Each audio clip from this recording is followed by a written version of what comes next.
He's taking more time. He's taking more time than the time I took to even prosecute my stream of points.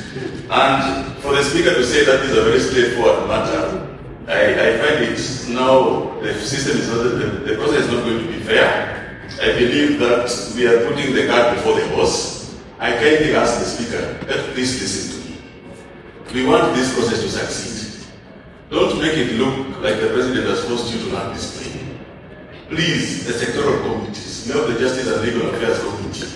The members should not be debating this issue and call it a standing point of order. Alai, for point of correction. Yes, sir. Already debate on this matter. I ask you to protect me from yourself. You're protected. I ask you to protect me from yourself.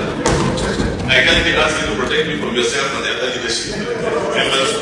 Honorable Speaker, I find it very bad to have the leadership also in the committee, because it is the leadership are supposed to guide the House on very matters. If these members are not going to be given the opportunities, if we were to go to the ad hoc committee way, why don't we appoint other members who are not the leadership, especially people from the speaker's panel?